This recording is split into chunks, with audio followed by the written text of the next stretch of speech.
you hear that? This is not Kong. And it's not Godzilla. This is something bigger.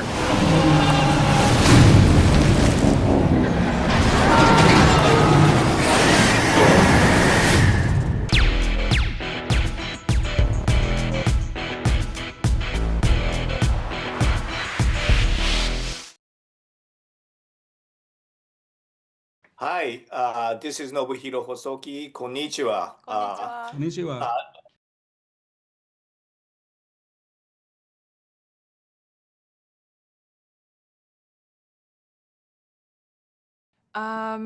Yeah, I think I thought a lot about like Keiko's past, and you know, we don't really speak about it much in season 1. So we knew that she was from Nagasaki. So I was reading up on post-war Nagasaki, and I encountered like a story about this doctor who was in the area where the bomb fell, and he was helping patients, you know, throughout and after. And I think his wife was a nurse, and I just felt like she would have been married to somebody like that, you know, when thinking about her past. So I was talking to the writers about it, and they decided to like go with that. And you know, it's revealed in one of the episodes. So you know, like I think it just enforces the idea of like where she came from and why she's passionate about, you know, the life that she's built for herself because of like the things she had before and the things that she's lost. Yeah.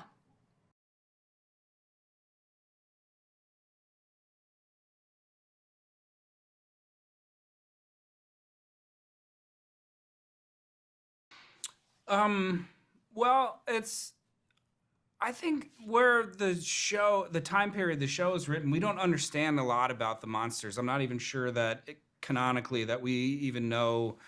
I think we're just starting to understand what Godzilla's role is in shepherding other Titans around, or Kong, preventing any monsters from coming in through the rifts and so forth. So I think there's just like an inherent difficulty when you don't understand what it is that you're dealing with, but it is very much an existential threat, which is why I think Tim has always been romantic about the original Monarch mission, because they were interested in studying.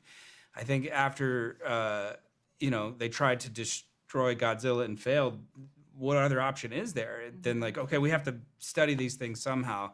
So I think Tim tends to hew towards the idea of we should be studying these. And then when Keiko returns, I think he sees the opportunity that like, oh, there's hope. There's a glimmer of hope that this big, bloated, secretive agency could change.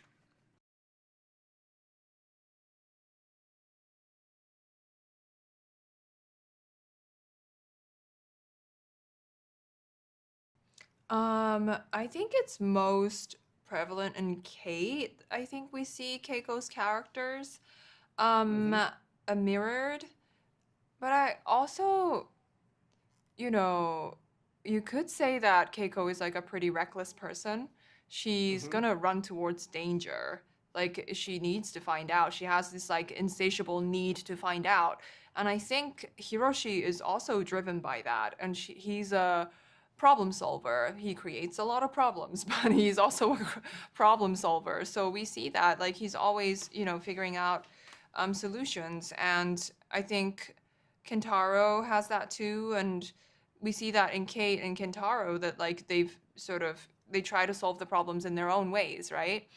And Cate and Keiko get an opportunity to really bond and understand each other, get to know each other and understand each other. And I like that, you know, she's always coming from a place of grandmotherly love, but I think it's a friendship that forms, you know, because of the closeness in an age and so on. So I think it's so like something so tender about like being so similar and understanding each other that you support each other no matter how crazy the ideas may be, and that's how her and Billy were as well. So I like that that's kind of like being passed on.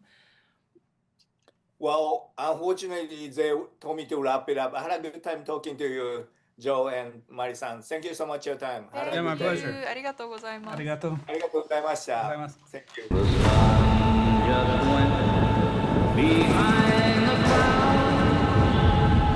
We opened the rift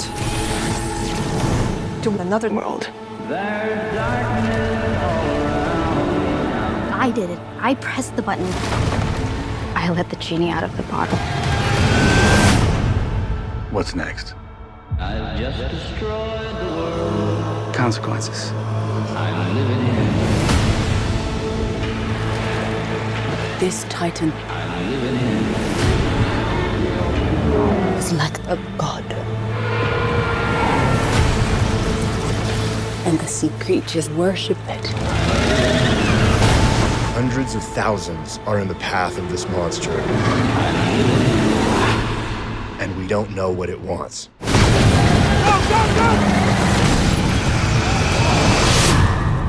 I'm gonna find a way to set things right. I promise. To destroy a monster takes another monster. We need Kong and Godzilla. What if they make the situation worse? You're trying to play God. No man should play God. I lost people I loved.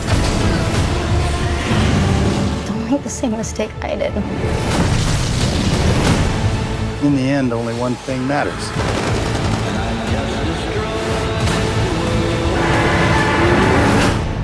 Who wins?